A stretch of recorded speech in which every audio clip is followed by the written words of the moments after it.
News Prime, President Tinubu inaugurates a 600-meter bridge in Akwa Ibom. Nigeria's Center for Disease Control holds stakeholders' engagement on genomic strategy. Proscribed indigenous people of Biafra allegedly grounds economic activities across Southeast. On the foreign scene, Hong Kong court jails 14 pro-democracy activists for subversion. And in sports, Super Eagles camp opens Monday for World Cup qualifiers.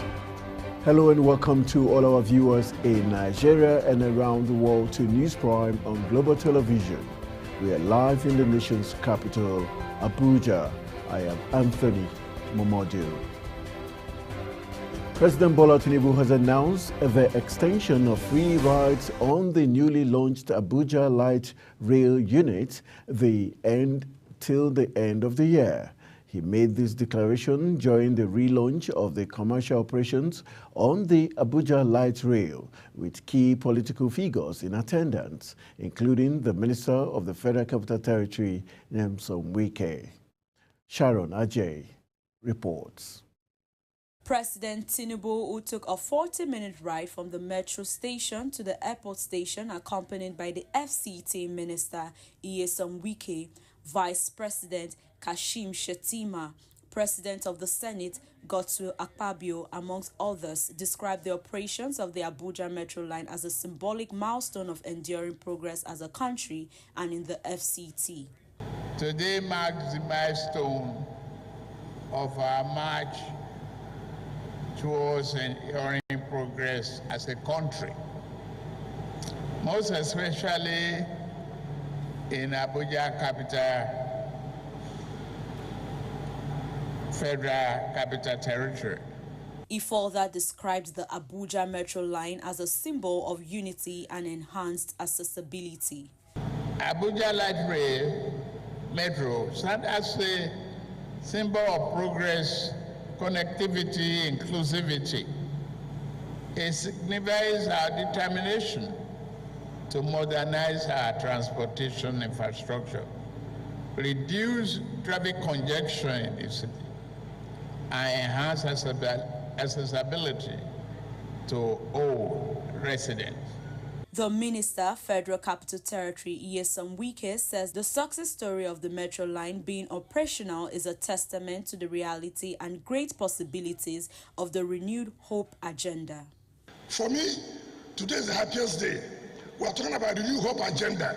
What is the New Hope Agenda? Giving back hope to the people. That's what it means. So it is a reality. What you are seeing today is a reality. People will now be happy that I can come to the city and go back. Those who want to watch football match will take the train down to the next train station, walk down to the Moshood Abiola Stadium, finish the match, go back to the train station, and go back to their houses. So when people talk about the New Hope, it's as if it is just mere talk. It's a reality. It could be recalled that the Abuja Metro was first commissioned in 2018 for public use, but it lacked essential access roads and remained non-functional. Sharon Ajay reporting for Global TV News.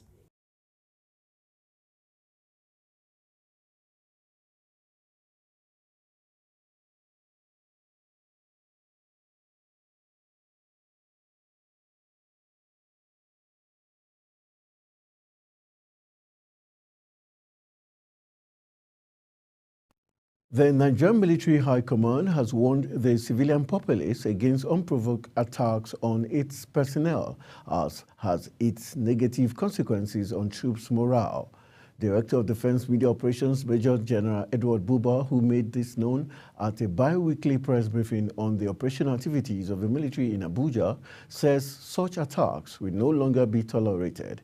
Kikelomo Okere has more. The Director of Defense Media Operations says the warning became imperative sequel to the unprovoked killings of 17 personnel in Okwama in Delta State, coupled with the recent assault of unarmed personnel in Banex Plaza in Abuja. He described the occurrence as unhealthy for national security, counterproductive, and warned civilians to be mindful of their utterances and action, which can negatively affect troops' productivity. This is the last thing that we want to hear. So please, let common sense prevail. If our troops here, report them. Be mindful of your utterances and be mindful of your actions. Because like I said, and I will repeat, it's counterproductive and self-sabotage. Reading out the operational activities of the military in the last 2 weeks, the director says during the week under review, the potency of the terrorists was largely degraded, with 624 terrorists neutralized, 1,051 terrorists, including their logistic supplier and informant, arrested. He added that 563 hostages were rescued, 707 assorted weapons, 16,487 assorted ammunitions were recovered, and denied oil theft of over 7 million naira. Recovered 411 AK-47 rifles, over 230 locally fabricated guns, and 43 pump-action guns, among others, during the month of May. The military high command, however, urged civilians to respect and appreciate contribution of military personnel rather than resorting to violence against them. Kikelomo Okeri, Global Television News. The federal government has condemned Israel's recent air strike on a civilian camp in Rafah, Gaza, which resulted in the death of around 45 people, predominantly women and children. Minister of Foreign Affairs Ambassador Yusuf Tugar denounced the attack as part of a disturbing pattern of strikes targeting non-combatants in ongoing Israel-Palestine conflicts. The Global Alliance for Vaccines and Immunization, also called Gavi, has said it would extend the HPV vaccine to 16 million Nigerian girls by 2025. Gavi's senior country manager, Jessica Crawford, disclosed this during the launch of the Phase 2 of the program in Ilori, Kwara State.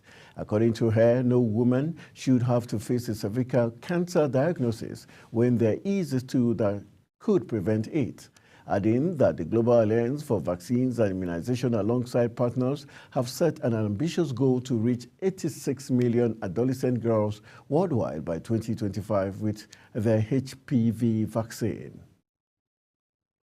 In a bid to manage and mitigate the spread of diseases in Africa, the National Center for Disease Control has put together a consortium on the genomic strategy to discuss readiness for disease prevention and detection. Queen Agaba has the details. Genomic sequencing technology is a latest technology to quickly fast-track process of disease detection and prevention. The Director General Nigerian Center for Disease Control, Dr. Jide Idris, says the consortium is put together to address issues worldwide, particularly in Nigeria, with respect to outbreak of diseases, health security, disease prevention, detection, and response, with the help of the genomic sequencing technology. New technologies have come up. This one we're talking about now is one of the latest technologies, genomic sequencing. This one you go deep into the structure of our makeup, genetic makeup, DNA. We can discover a lot of information. We can use the science for a lot of things.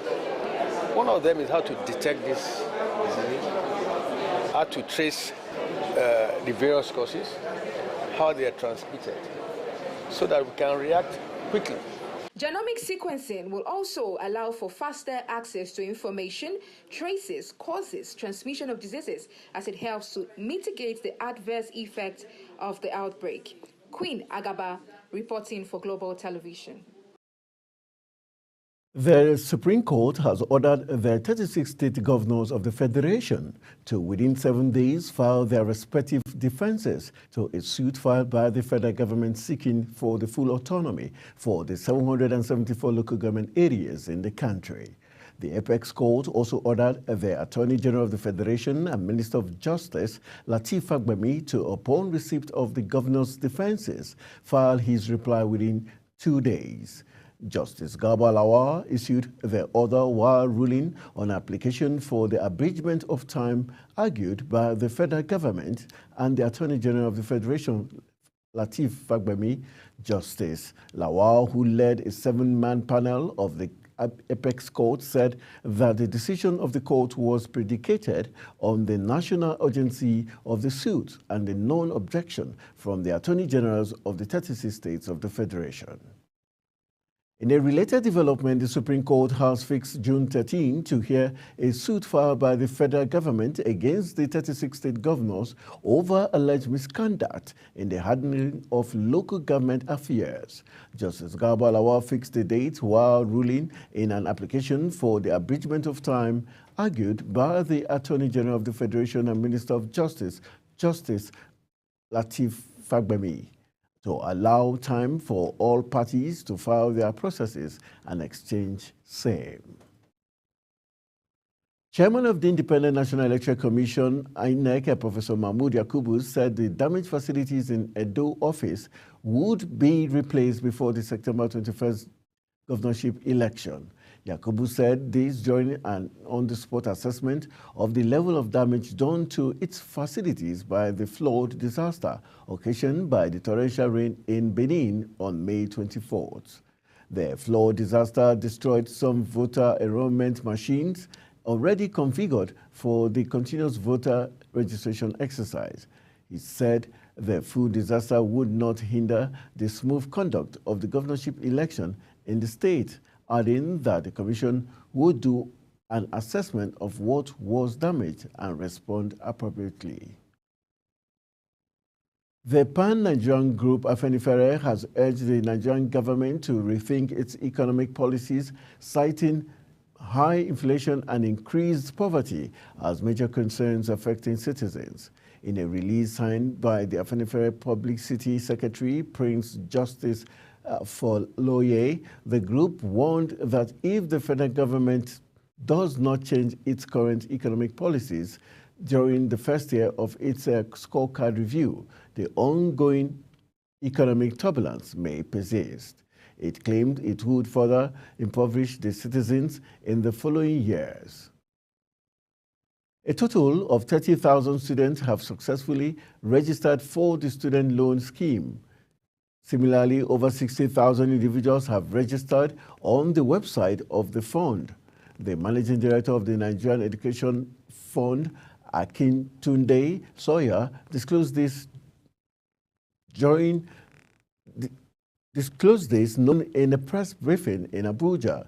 On June 12, 2023, Tinubu signed the Access to Higher Education Act 2023 into law to enable indigent students to access interest-free loans for their educational pursuit in any Nigerian tertiary institution. You're watching News Prime, coming to you live from Nigeria's capital, Abuja. We are on StarTimes channel 276. Kindly follow us across all social media platforms using @Global TV NG and other handles now showing on your screen. When News Prime returns, Canada to discontinue accepting police clearance certificates as requirement for individuals entering the country as temporary residents. These and other stories coming right after this break. Do stay with us.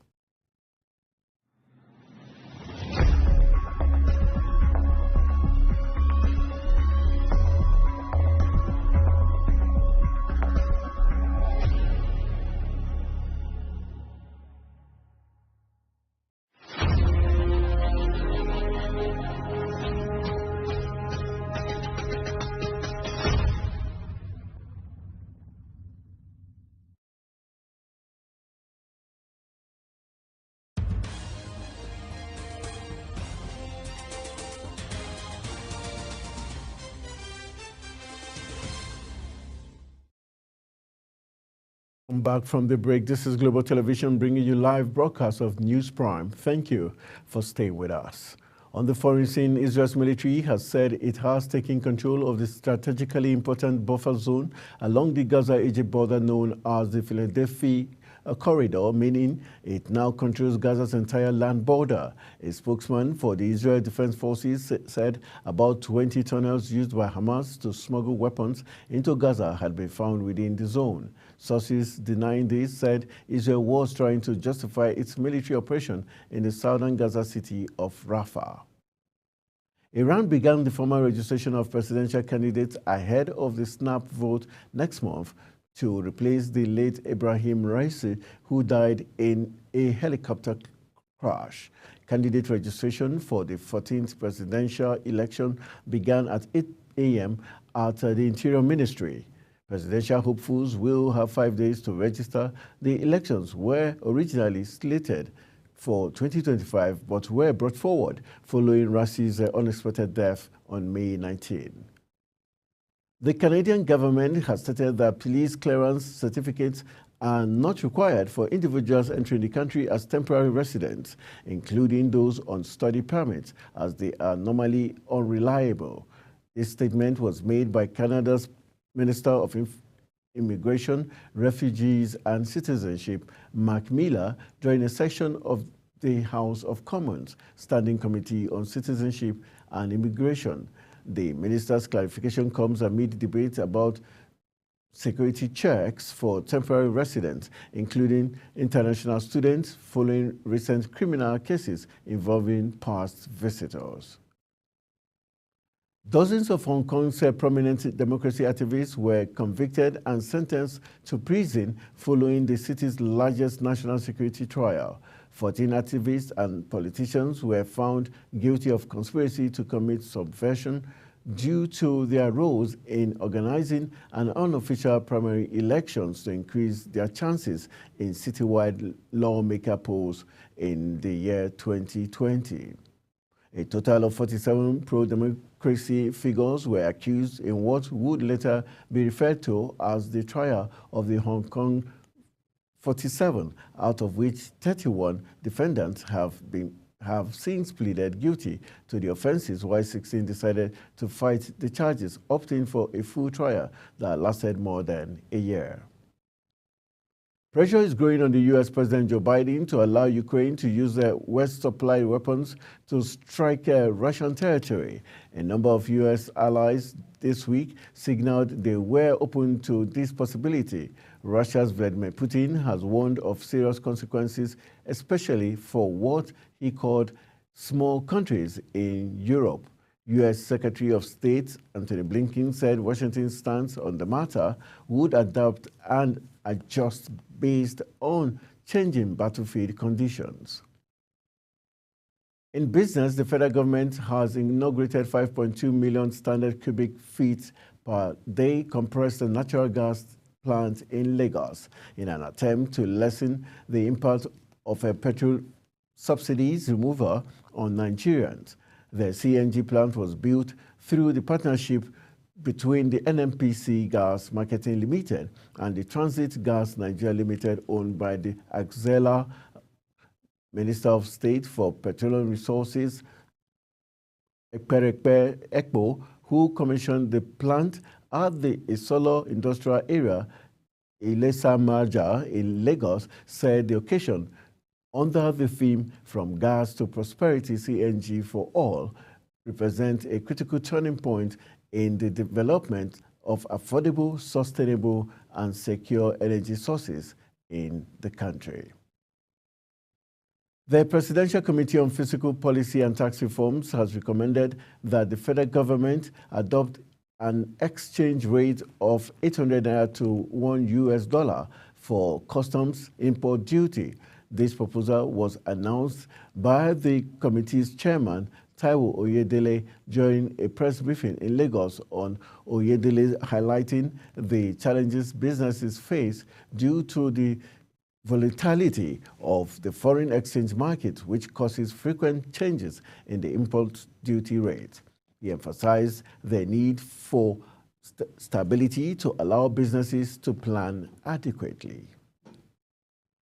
Economic and commercial activities came to a standstill across the Southeast. Filling stations, banks, restaurants, and major supermarkets shut down as a result of the sit-at-home order issued by the Proscribed Indigenous People of Biafra, IPOB.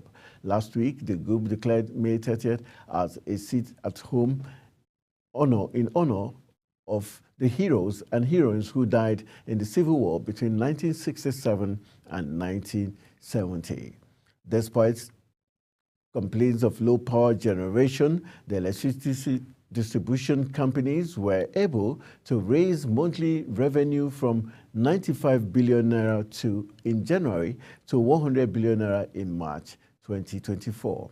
According to data released by the Nigeria Electricity Regulatory Commission, 97 billion naira revenue was generated in February.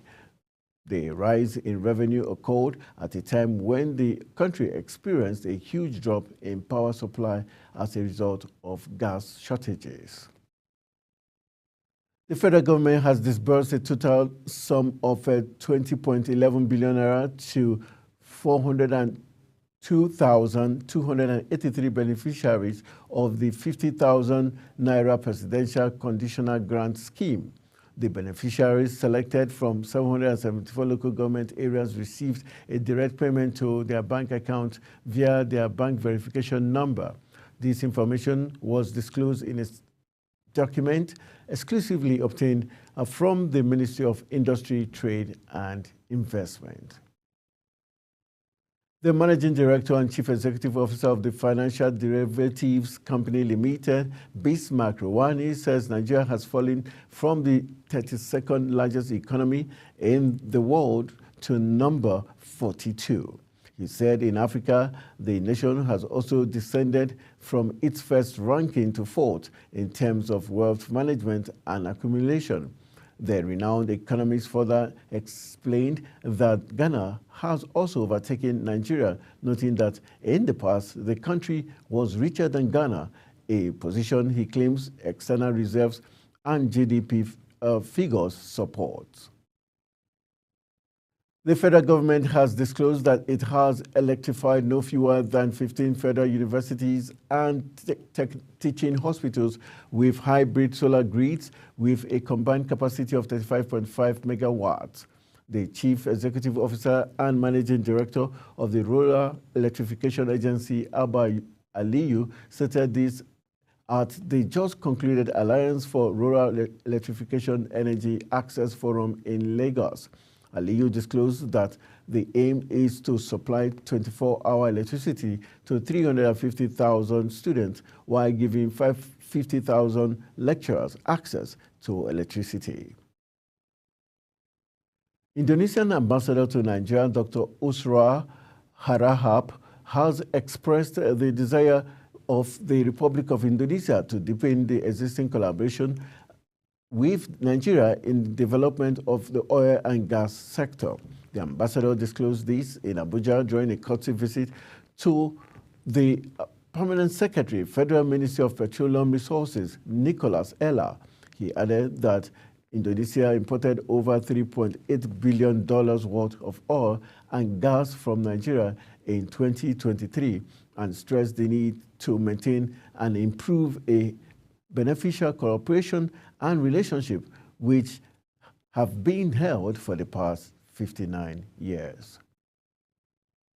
And talking sport, the Super Eagles camp for the 2026 World Cup qualifiers against the South Africa and Benin Republic will open on Monday, June 3rd, and Nigeria will face South Africa at the Godswill Akpabio Stadium in Uyo on Friday, June 7th, before traveling to Ivory Coast to face Benin Republic June 10th.